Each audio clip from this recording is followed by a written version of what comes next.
Okay, good morning, people. Happy Friday. Um, who's here? Monica's here. Monica beat me here, actually. Good morning, Monica. Casey's here. Good morning, Casey. Banamer's here. Good morning, Banamer. Good morning, Duong. Manish is here. Good morning, Manish. Good morning, Mashid. Jenna's here. Hello, Jenna. And Karen's here too. Good morning, Karen. Um, yeah, so we made it to Friday, although it was a little easier this week, I think, because we had Wednesday off. Good morning, Baha. Um, yeah, it's a little easier to make it through the week. Um, Anybody doing anything fun this weekend? Fun and exciting weekend plans, or is it all studying and stuff? Good morning, good evening, Ivan.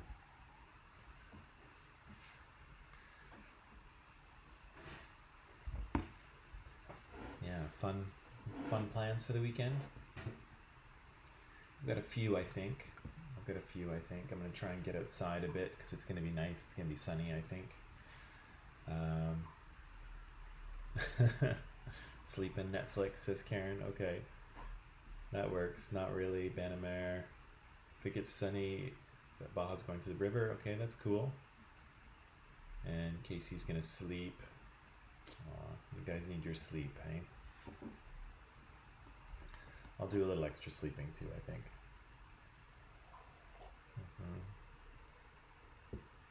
Yes, playing all night and then sleep the whole day. Oh boy, Manish, your sleeping schedule is opposite. It's the reverse. Although apparently that's the same for you every day, hey? Ooh, I don't know. I couldn't do it. I couldn't be up all night and sleep all day. That would kill me, I think. Okay, so what we'll do today is we'll just quickly review what we talked about yesterday. I have a short kind of interesting documentary for you to watch, so that's always nice on a Friday. So we'll do that. I'll talk really quickly about that last micro paper that I sent you some grades for, and I posted grades for, and I will also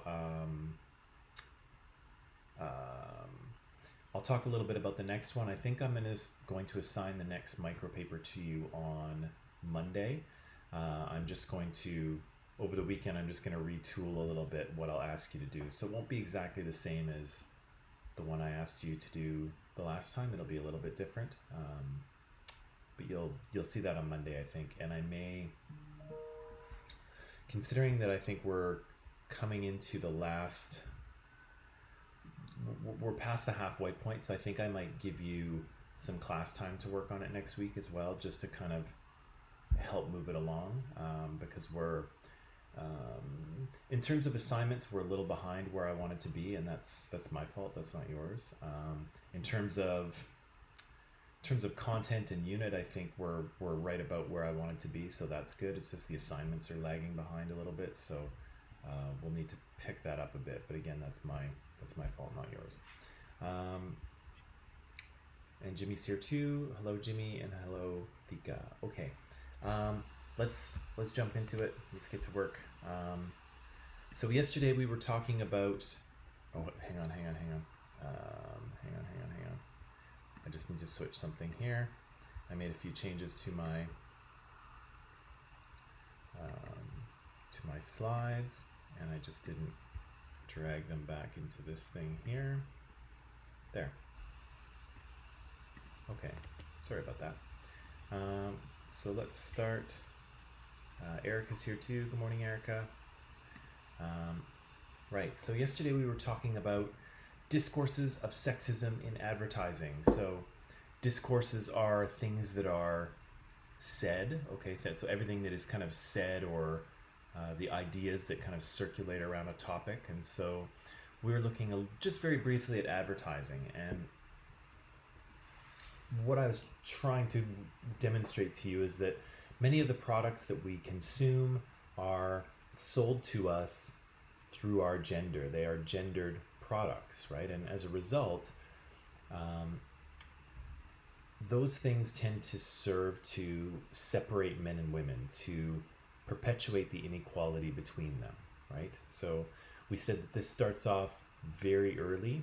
And so even when we're very young children, our parents often give us toys, or we often watch TV and are sold toys that are quote unquote appropriate for our gender, right? And so we looked at these yesterday and we all very quickly identified them as boy toys. And we looked at these toys and we very quickly identified them as girl toys. But these toys send different messages, right? These toys are all about kind of being active and being strong and powerful, maybe even dominant over other people. If you think about the police and the little army guys there, whereas these toys are more about looking pretty and looking after the household kind of thing, right? Doing the cooking or the dishes or looking after the baby. And again, there's nothing really wrong with any of those messages, right? The message to, to be active, to be strong, to, look forward to a career in something, to look after children, to cook, to clean. There's nothing wrong with any of those messages on their own. What we're trying to point out here is the fact that those messages are pretty clearly divided along gender lines. And so one gender is getting one set of messages and another gender is getting another set of messages, right? That's what we're trying to point out. So really there's nothing so much wrong with any of the messages that these toys send, right? It's okay, it's okay to want to look your best. It's okay to take care of children, right? That's definitely okay. It's okay to want to cook. It's okay to want to do your makeup. It's okay to like sweet ice cream things. But the issue here is that, again, we're sending very different messages to different genders of children, right? And again, that further maintains the inequality between men and women, right? Because we are socializing men to be one way and socializing women to be another way. And what will eventually happen is that we as a society will come to see men and women as more different than they are, okay?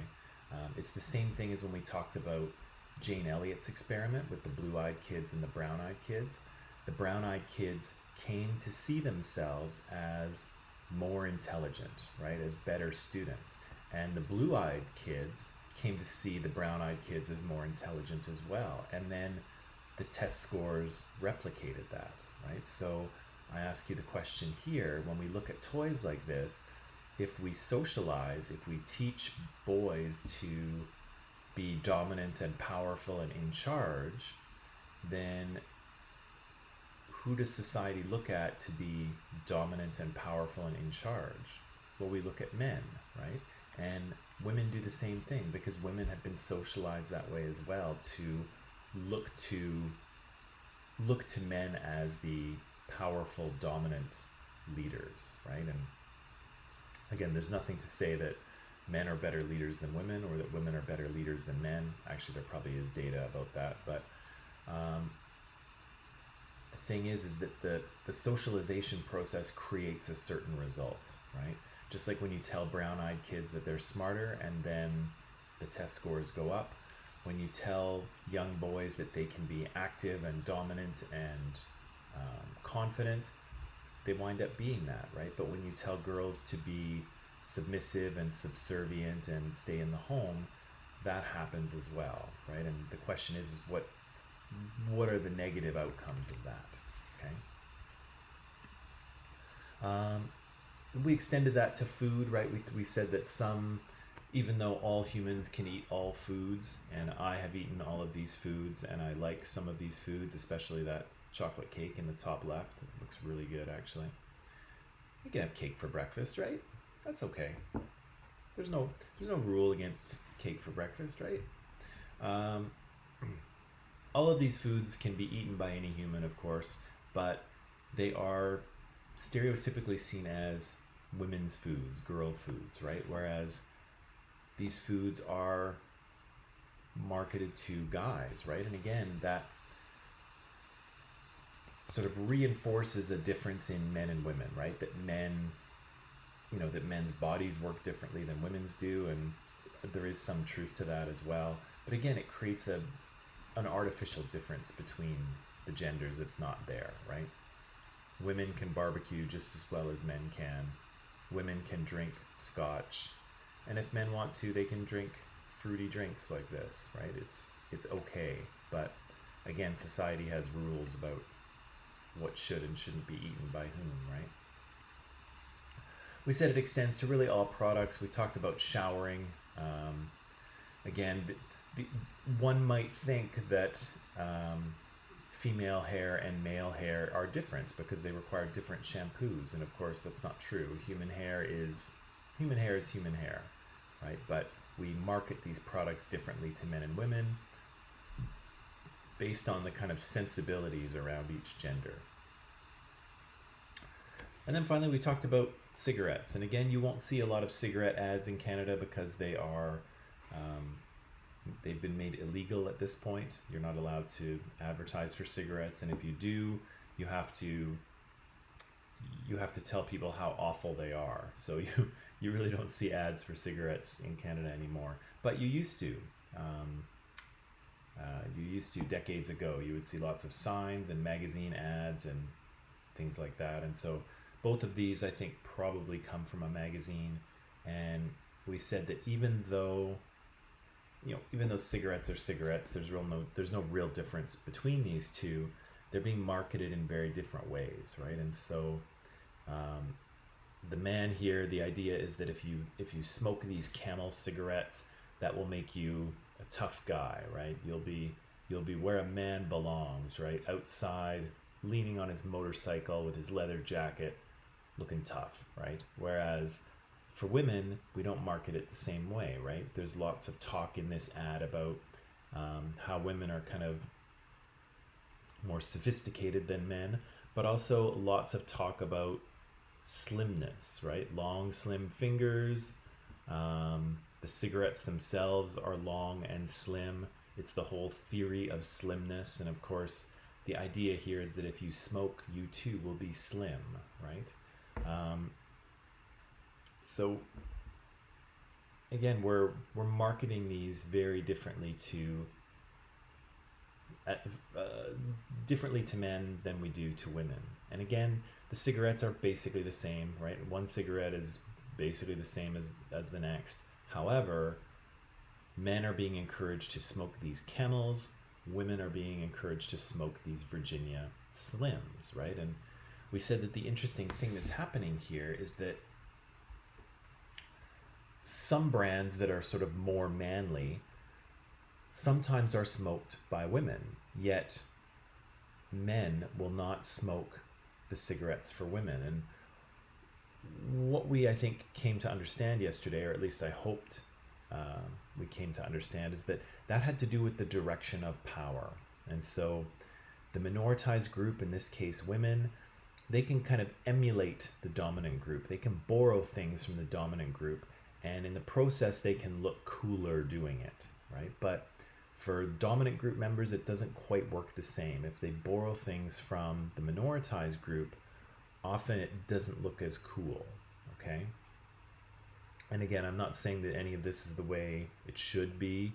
I'm just saying that this is often the way it is, right? And so sometimes we'll see women wear elements of men's clothing, right? So they'll wear,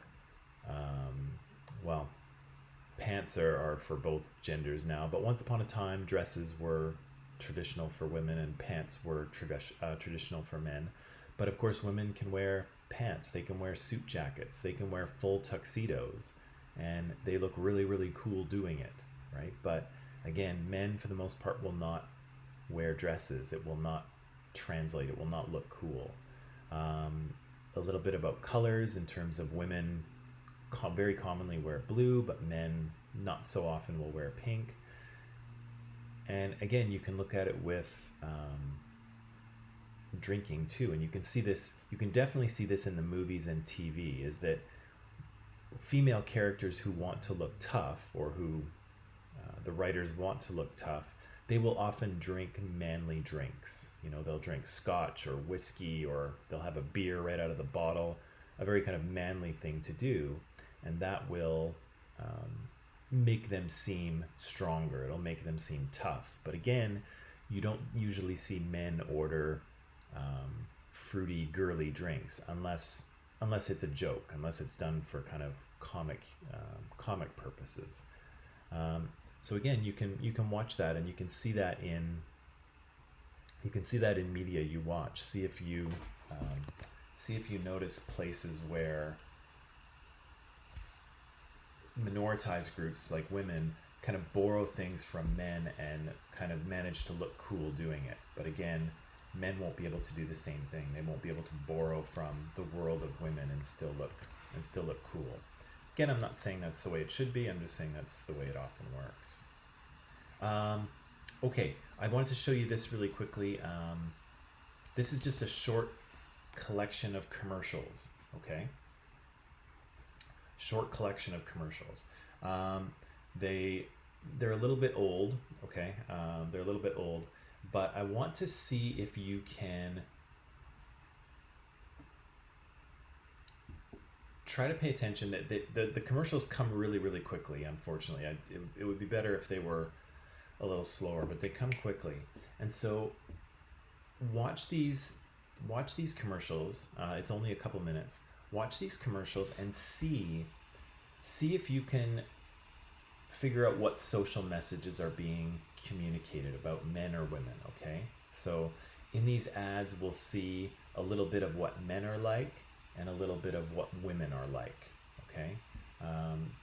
The ads are very stereotypical in some ways, and so see if you can just get one or two good social messages that might come out of the commercials. And again, I think there's there's 6 or 7 really short commercials, one after the other, okay? So watch them, do your best, and do your best to figure out what social messages are in there, okay? What are the commercials telling us about women, and what are they trying to tell us about men, okay? And again, the social messages we don't have to believe them, we just have to know what the commercial is showing us, okay? So here we go. Pay attention, see if you can get a couple social messages out of this, okay? I don't know about you, but I live with a bunch of animals. My kids are pigs, and my husband is,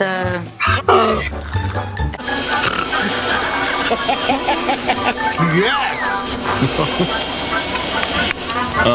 You missed a spot.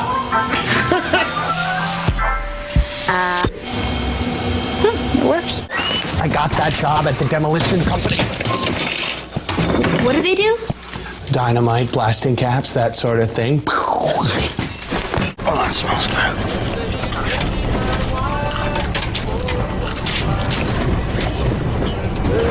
Excuse me. We don't have steak often, so when I got home from Walmart, I could tell what my husband was thinking. Steak. Is it her birthday? Our anniversary? Is it my birthday? Seal, shake, and let Oven Pride do its thing so he can do more. Oven Pride. So easy, a man can do it. Okay, maybe it was my fault. She told me to kill the weeds. And you did, along with the grass. I used the wrong stuff. Oh, there were dead spots everywhere. Dad's making dinner. Oh, it'll be fine. Maybe. Yes. No way. Wow. Who's the man?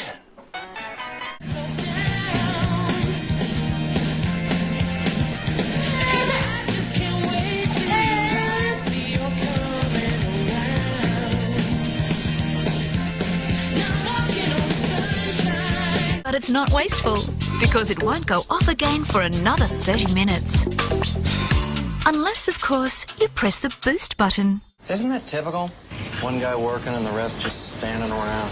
Yeah, it's a wonder anything gets done. Never cut it in the corporate world. I got it. Nothing brings people together like great tasting Tostito Scoops, tortilla chips, and salsa. With its unique bowl shape, you get the perfect dip every time. Nice job, team.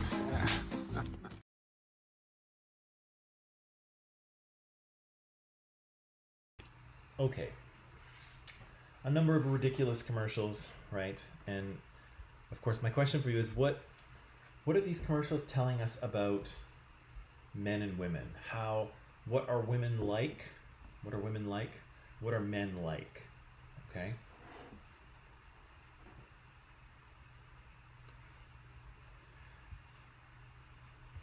I'll give you a minute or two there. What do you think? How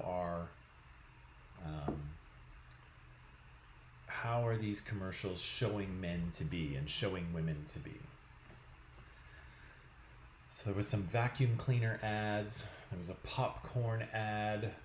There was an ad for that oven cleaner guy where you can clean the racks in your oven. There was the Tostitos commercial where the guys were looking out the window and the girl was working on the computer. There was the guy who had to make dinner and he ordered pizza from Pizza Hut or whatever. Who else was there?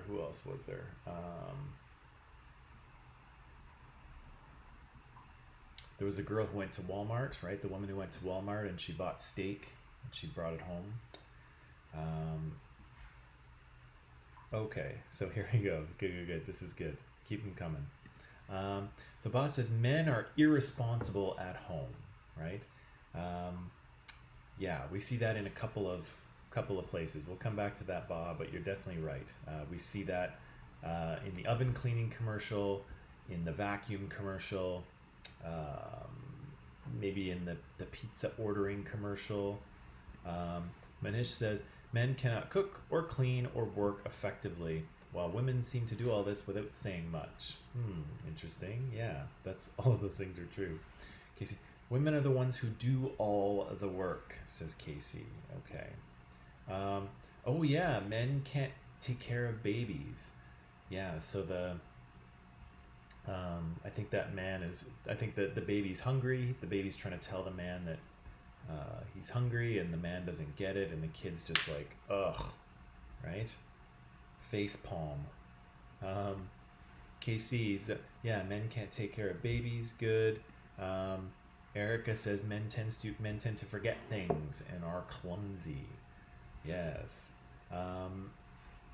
Yeah, so we see a bunch of these things happening, right? We see men who, sit on the couch and make a mess, right? I think the whole commercial thing starts off with the woman saying she lives with a bunch of animals and her husband is a jackass, right? So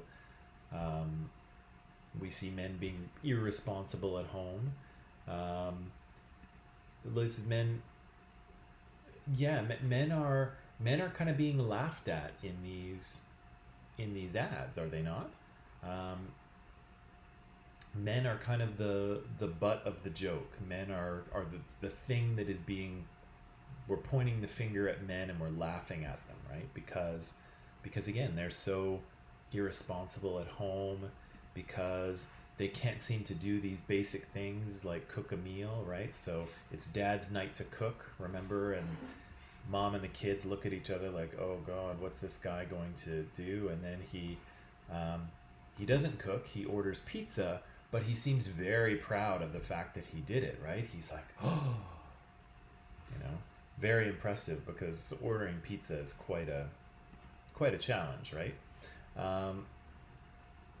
Yeah, so men can't cook, they can't clean, they can't work effectively, right? The guys at the office, the guys are looking out the window while the girl's working on her computer, and she got it, right? She did it.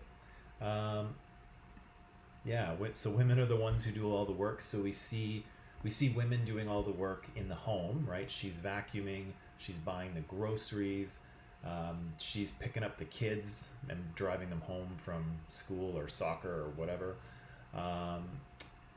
And at work, women are doing the work as well, right? In that boardroom, the guys are looking out the window, doing nothing, and the girl is the one who does the work, right?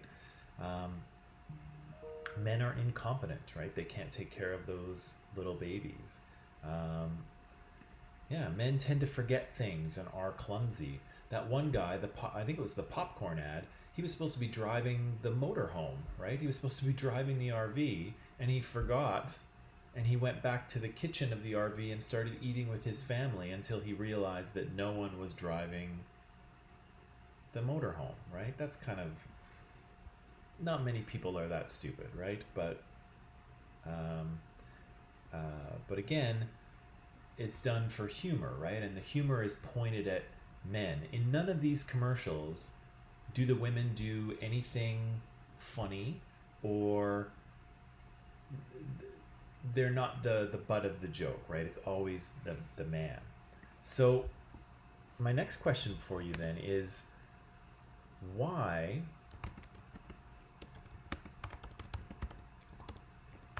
do we see these messages? I'm going to put Manish up here. Yeah, so the men looking out the window were also commenting on how one person was working and the rest were watching.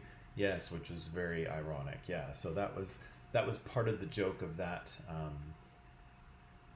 ad as well, right? The three guys were standing around doing nothing while one person worked, and they were looking out the window saying, "Look at that," right? Everyone's standing around and one person's doing the work. So, yeah, they were definitely, that's part of the joke there. Now my question is, why do we see these consistent messages? And I think I would be fair to say that excuse me, I think it would be fair to say that many of the messages that you saw in those commercials are not unique to just those, right? We've seen those messages over and over and over again in all kinds of different ads. We wouldn't have to look far to see similar ones. Karen says that the companies would lose customers due to the rise of feminism if they made fun of women. Okay, so that could be part of it, right? We don't want to make fun of women because they're the minoritized group and feminists might be upset. That's true. If a group of men tend to work, only a few will do so and the rest will play around. Sometimes that happens. Sometimes that happens, Baha. Yes, a company would lose. Yeah, that's very true. That's very true, Karen.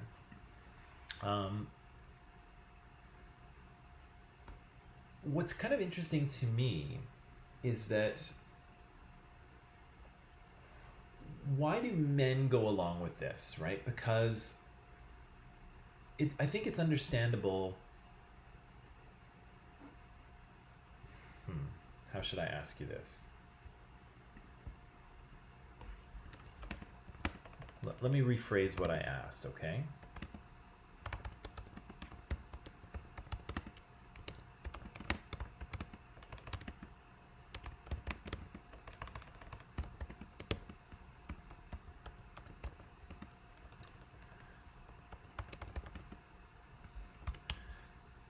I think I misspelled that, but that's okay.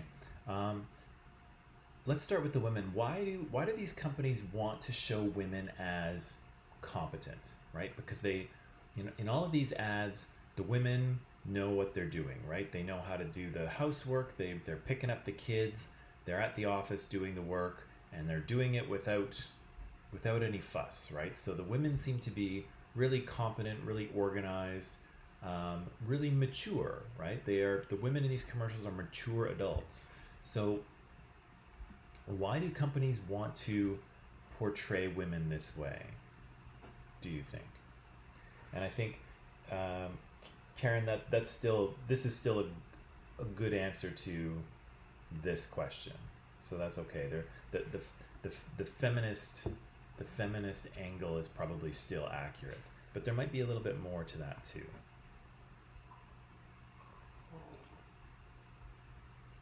So Baha says here, I think the one who is making the commercials is from the womankind.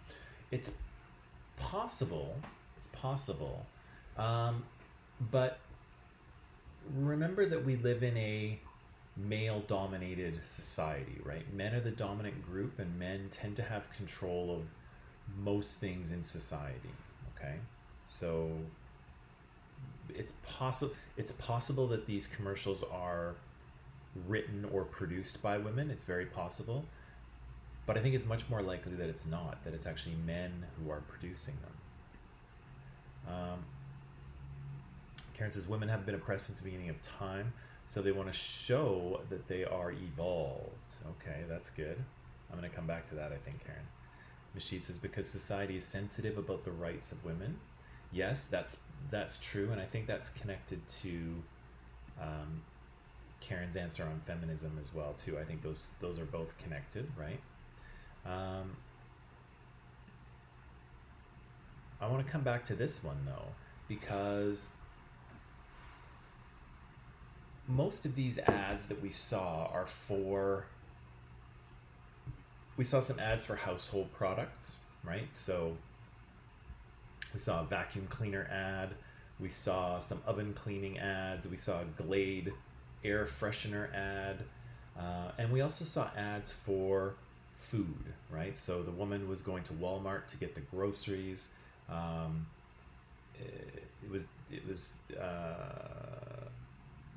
There was a popcorn ad.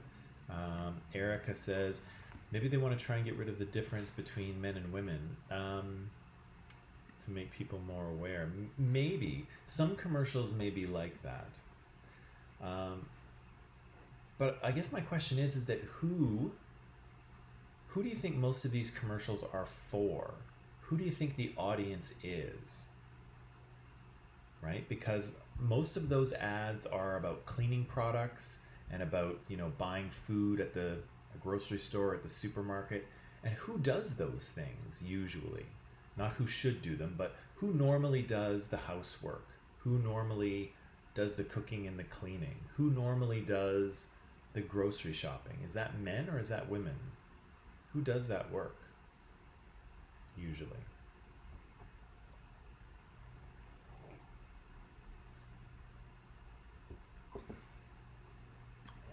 Erica says, yeah, women do, right? So it would be fair to say, I think, you can disagree with me if you want, but it would be fair to say that these ads are all targeted at women, right? Women are the audience for all of these ads. And so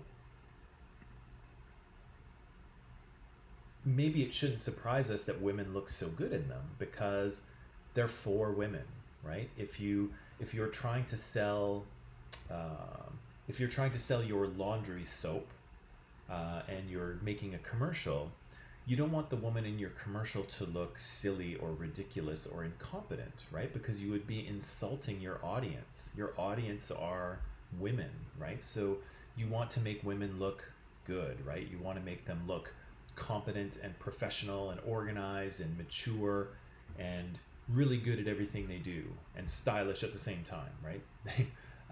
And so that's often how women in these ads look. They look like they have it all together. They look like they are very organized and professional.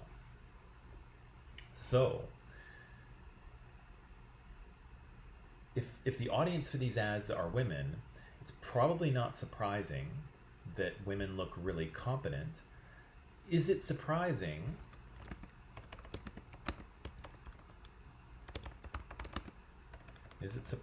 then that men look foolish? So if the audience for these ads are women, it's not surprising that the women look so good.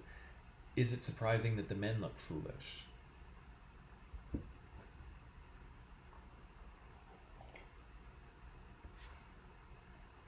Is it surprising that the men look foolish in these ads?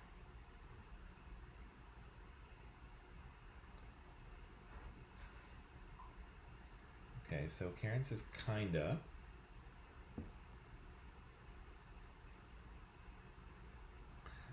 This is not a trick question, by the way. This is a pretty straightforward question. Is it surprising that men look foolish in these ads? So Baha says no, not necessarily. Karen, if you want to tell me why kinda, I'd be curious to hear what you think. Baha says no. KC says no.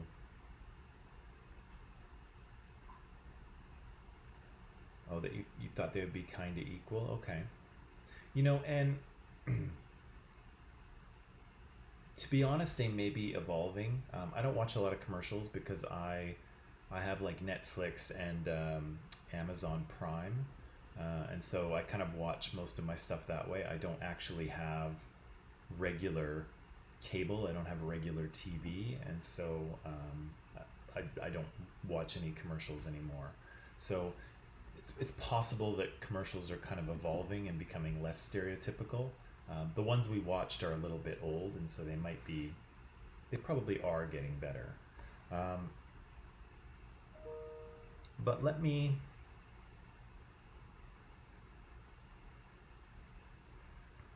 suggest something to you. So the audience for these ads are women, because women are the ones who tend to buy most of those products, right? Household cleaning products, groceries. Women still do most of the housework, probably around the world. And so those ads are all for them. And so there's certainly an interest in making women look really good in these ads. And, we can have some fun at the expense of men, right? We can make them look clumsy and ridiculous. But let me ask you this.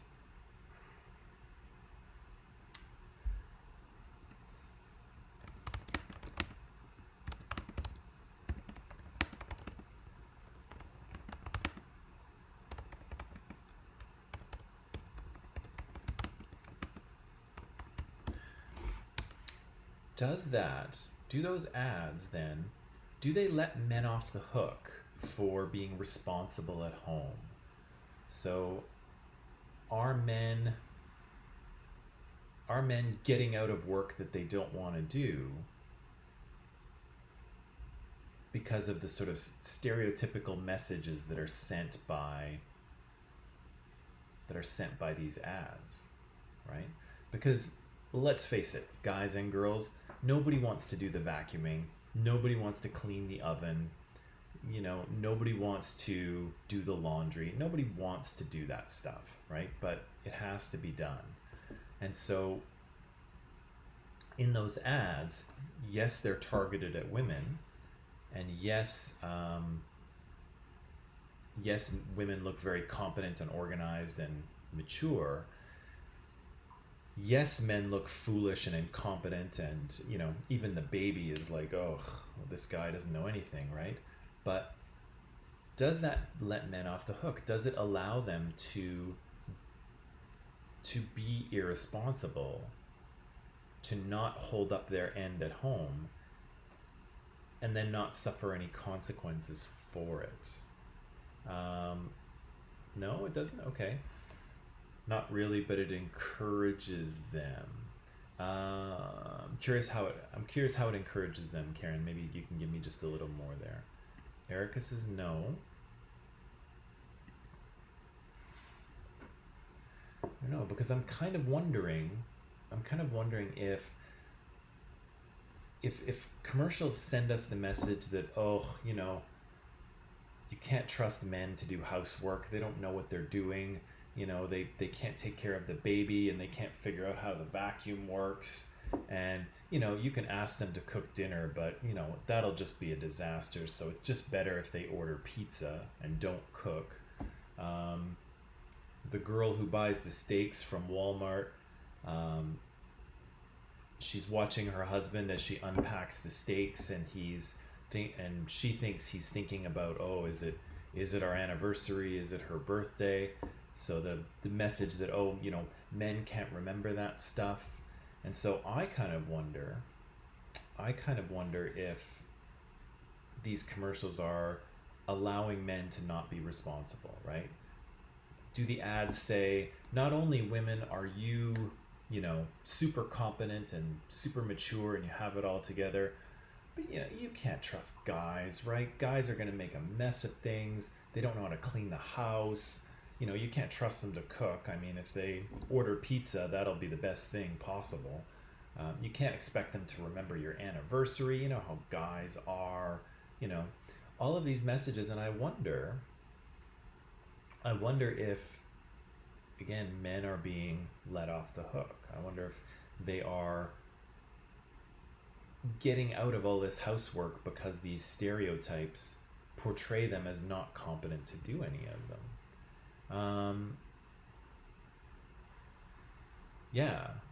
That's kind of where I'm going, Karen. Yeah, that the ads make them think that they're not good, and so they might not put in any effort. And again, why would you put in any effort? Because nobody really wants to do these chores, right? Nobody wants to clean the bathroom, but somebody has to. And so, again, I wonder if these ads are targeted at a female audience, right? So they make women feel good about themselves because they're competent and mature, but at the same time, they're also letting men off the hook, right? Men don't have to be mature. Men don't have to be responsible. Men don't have to be, don't have to participate in the housework because, you can't trust those guys. You know how they are. I don't know. I don't know if you agree with me or disagree with me. It seems like Karen might at least halfway agree with me. Maybe all the way. I'm not sure. But that's kind of what I think is happening here as well. And I think it's probably worth saying that because keep in mind, men are the dominant group, right? Men are the ones who are often in charge of these large companies. And so, these ads do two things, right? They allow women to feel good and competent and sort of good and competent about being in charge of their lives, but they also don't make men responsible for any of the things that men might not want to do anyway, right? So there's kind of I feel like there's two things happening here.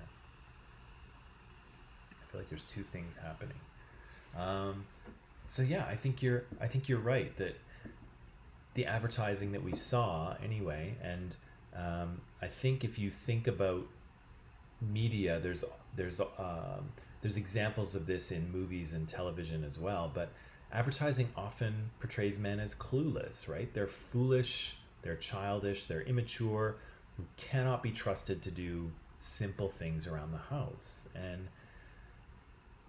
again, the audience is women, and women watching these ads get to feel more competent and more confident, but they also let men escape responsibility for doing any of these chores, right? Because the message in these ads is that men cannot be trusted to do any of this stuff, right? We are not competent to do any of it. Okay, so I'm just going to wrap this up really quickly and then we'll take a break, okay? So again, just as a quick summary of the advertising thing, often we see that products are gendered, right? And so particular things are sold to particular genders, right? And we just saw that in the ads because a lot of those ads are, even though there's men and women in the commercials, they are being sold to women, right? So house cleaning products, laundry, detergent, dish soap, vacuum cleaners, grocery store stuff, all of that is being marketed to women. And again, all of us need that stuff, right? I need cleaning products for my bathroom, but the ads for them are being focused on women, and so those are a gendered product as well.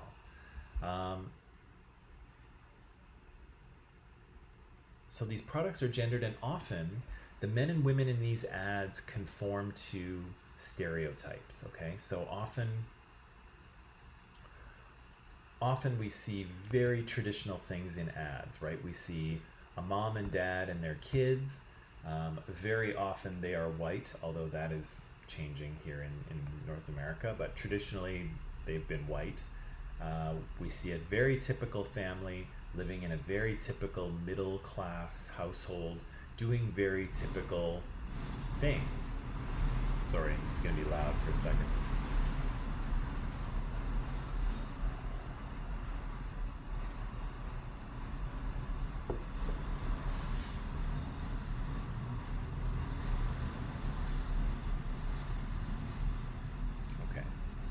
So yeah, we see families doing very stereotypical things, right? So we see a mom and a dad and the kids. They live a very typical middle class lifestyle. Mom does the domestic chores like the cooking and the cleaning. You know, dad is outside mowing the lawn or working on the car. Nothing challenges that sort of dominant normal averageness, okay? And again, it reinforces that stereotype. Very rarely do we see ads with, I don't know, maybe a lesbian couple or a gay couple, right? Or a single mom, or a family that lives in a poorer neighborhood, right? Often we don't see that quite so much. We see the same thing over and over and over again. And so when we do, it normalizes certain ideas about what society and what people are like, right? So a lot of these ads, although they are getting better now, but traditionally a lot of these ads weren't very diverse in terms of race. They still aren't very diverse in terms of sexuality. They definitely aren't very diverse in terms of ability, and so you often don't see, you know, someone in a wheelchair maybe. Often you don't see that in advertisements. Different socioeconomic classes, you often don't see that. Or different religions. Religions don't appear in ads really at all. And so, again, when we see these things over and over and over and over and over again, we absorb social messages about them, right? About certain roles for men and women, right? Who is supposed to do what in the home?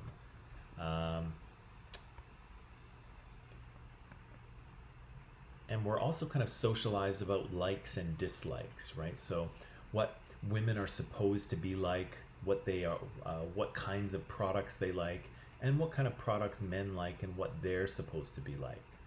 And again, these things reinforce the normalcy of the dominant group. And so often dominant groups are in charge of creating these ads, and so they create them in a way that normalizes their own experience. And so lots of the ads we just saw were a white middle class family, which is basically the dominant group in Canada and the US. There are lots of other people of different races and ethnicities and sexualities and religious affiliations and abilities, but we don't see them in ads. And most of that has to do with the fact that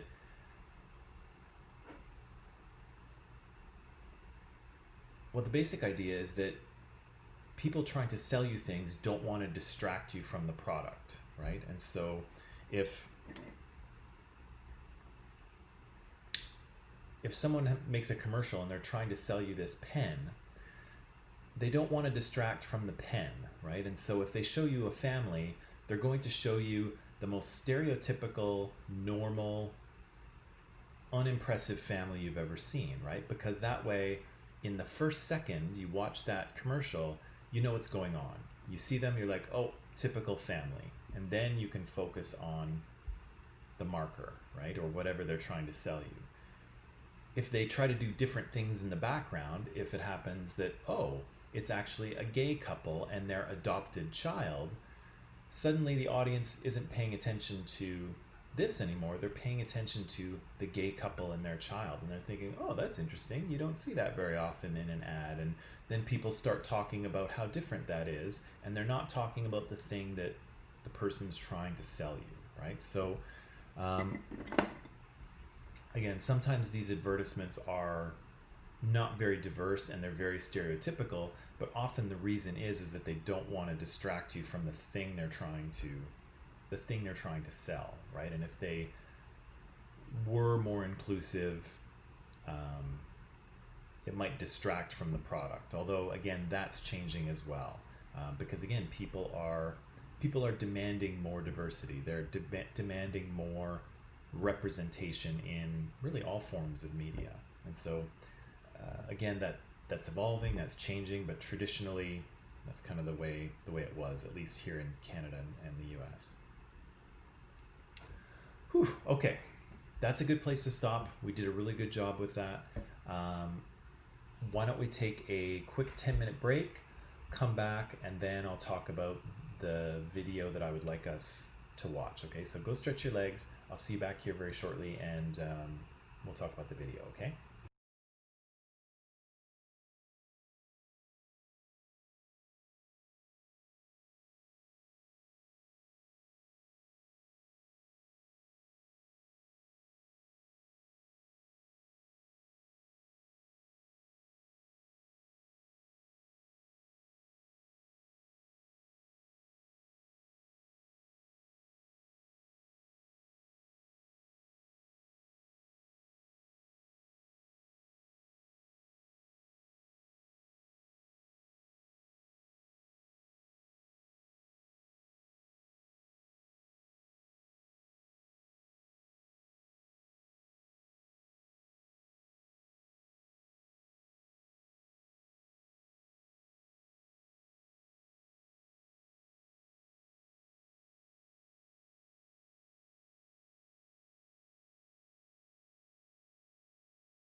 Okay, people.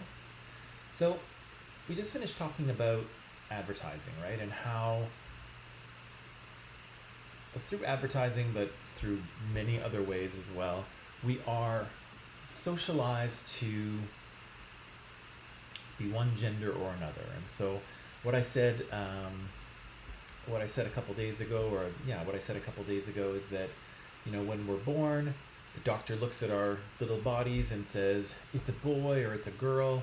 And then from that minute on, we are socialized to be boys or girls, right? And so our parents buy us clothing for our gender, whether we're boys or girls.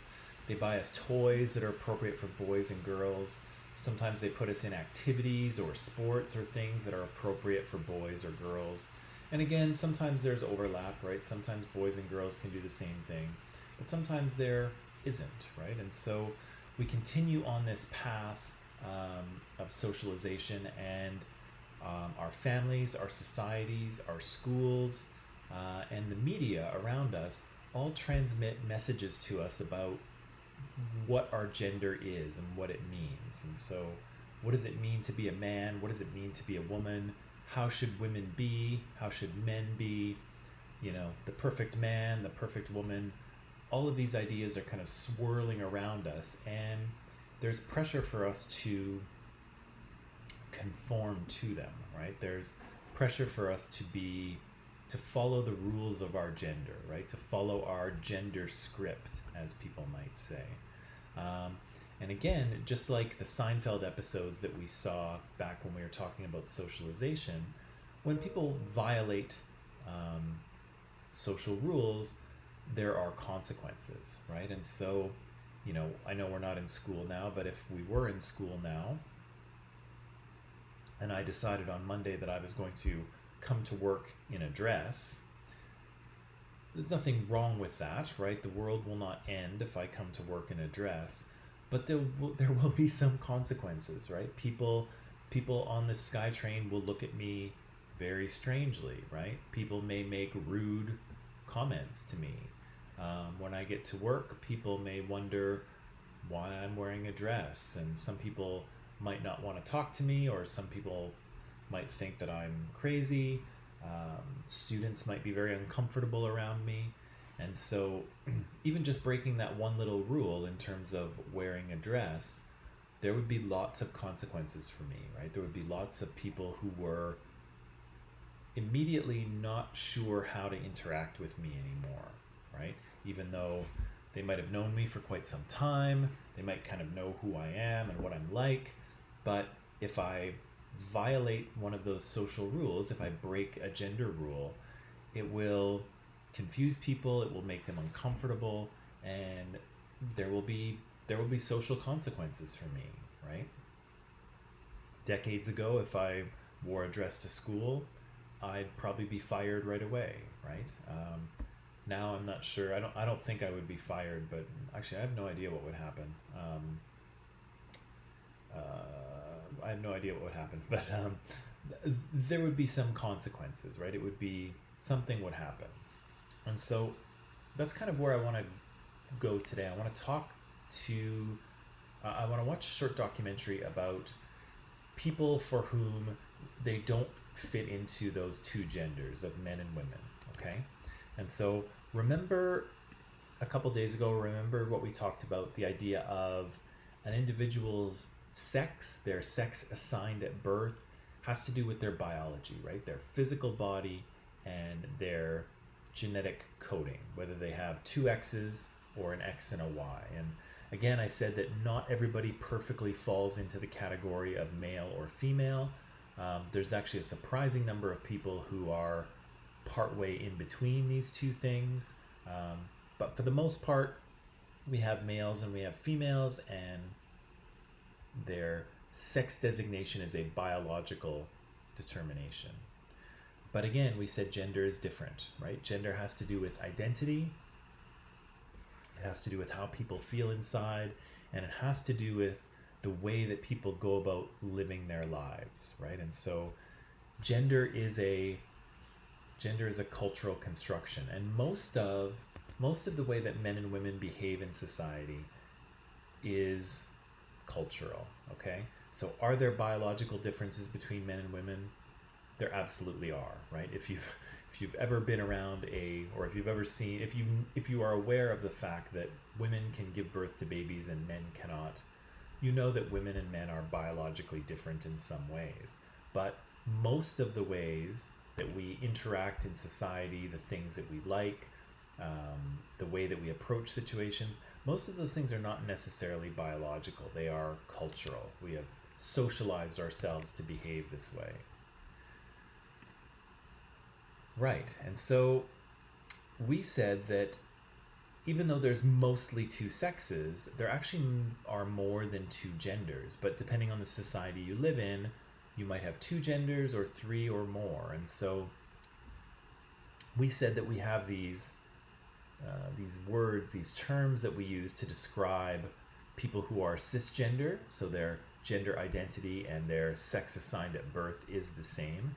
And then we have people who are transgender, people who their gender identity and their sex assigned at birth are not the same. They are not aligned, okay? And so that brings us to the documentary that I would like us to watch, okay? It's called The T Word. It's hosted and produced by Laverne Cox. If you know who Laverne is, she is a transgender actress. She became famous in the TV series Orange is the New Black. I don't know if you've ever seen it. And she's been in multiple things since then. So Laverne is a trans woman. She's a transgender woman. And she produced this documentary in which she interviews a number of transgender people, young people from around the United States. And so she's going to talk to them about what their experience is like, what it's like to grow up as a trans person in the US, what it means to interact with other people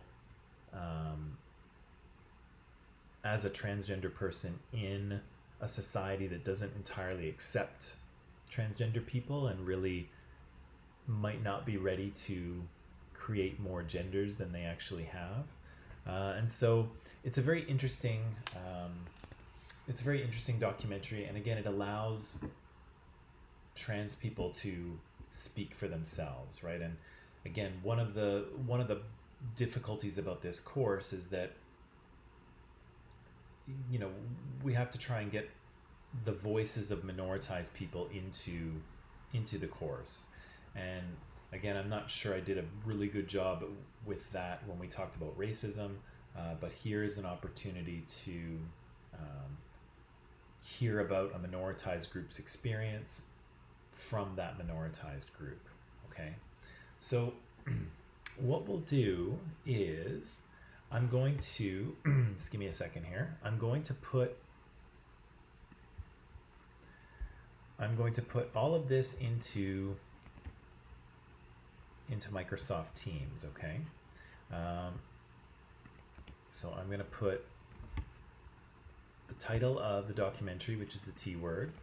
I'm going to put the link. I'm going to put the link in there. And then I'm going to put the questions. And so there's a lot of questions, but I think we'll only watch the first part of this today, okay? So that's posted in not student portal.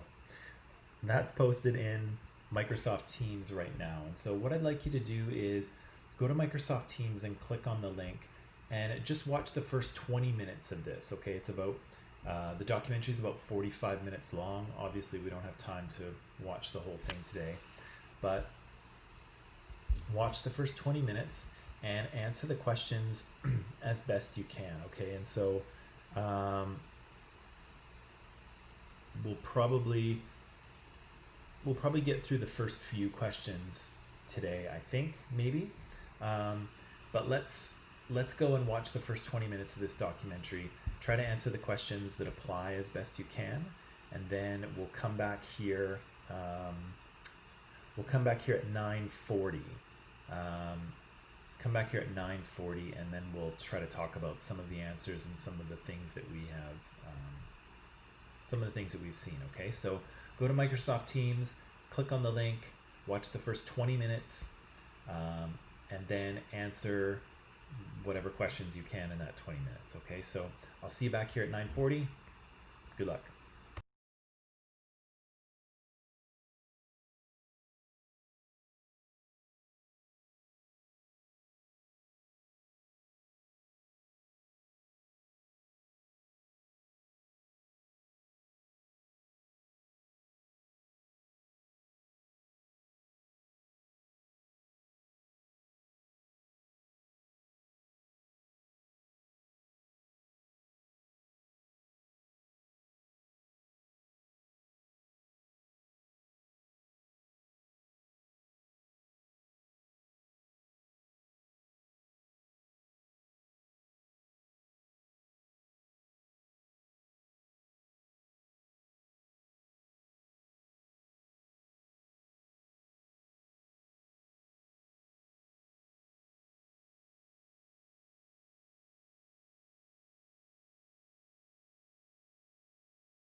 Okay, people, and we're back. So we're only about halfway through, and obviously we're going to have to pick this up on Monday. But I just wanted to hear what did you think of what you saw so far? So we met Laverne Cox, and of course Laverne is the host and producer of the documentary. She's an actress, and so she introduced us to a few people. We met Zoe, who was the young girl who really liked Pink. We met Zoe and her mom. We just talked to Ari, right, who's a young man living in New York. We met Shane. I forget where Shane lives. We met Shane, but he's still in high school, it looks like. We met Daniela briefly, the young black woman. And we met, oh shoot, I'm going to forget her name now. It starts with an A.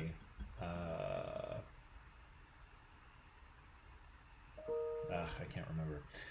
We've met a number of young people who have talked a little bit about their experience, right? And going through high school, going through puberty, kind of transitioning from a child to an adult can be a difficult part of life for any of us, but these individuals live in societies where they are not entirely accepted, right? Because their biological sex, their physical body is different from their gender identity, right? And so they have extra barriers, they have extra struggles. One of the things I was thinking about is, when we started talking about race, one of the questions I asked you was, do you know what race you are, and who gets to say, right? Who gets to tell you what race you are? And I think that's a very valid question to ask here. I think it's a question that's kind of hanging over this documentary too, is that who gets to tell you what your gender is, right? And so, of course, when you're born, the doctor is the one who looks at your little baby body and says it's a boy or it's a girl, and then they put it on your paperwork. But after that point, who gets to decide what your gender is? Who gets to say who you are? And again, there's probably a number of different perspectives on that and variables in that equation. But maybe what we'll do is we'll save some of the answers to those questions for Monday, okay? So maybe what I'll do is I'll end it there. Monday morning we'll pick up this T-word documentary. We'll talk about some of the questions that we can answer based on what we've already seen. We'll do that first thing Monday. We'll also talk about second micropaper, and I didn't get to the micropaper stuff today. So maybe we'll do that first thing on Monday morning because I keep running out of time at the end. So I'll do it first, then we'll move on to the rest of this T-word documentary and the answers to the questions, okay? So I'll leave it there. I'll sign off. I hope everyone has a good weekend. I hope you enjoy yourself, get sleep, and do some of the things you want to do and enjoy yourself. I'll see you back here Monday, and we'll start dealing with those two things. And some of you, of course, I'll see in comparative cultures in just a few minutes, okay? So I'll sign off there. Good work today, all of you. And yeah, have a nice weekend, and I'll see you, okay? So bye.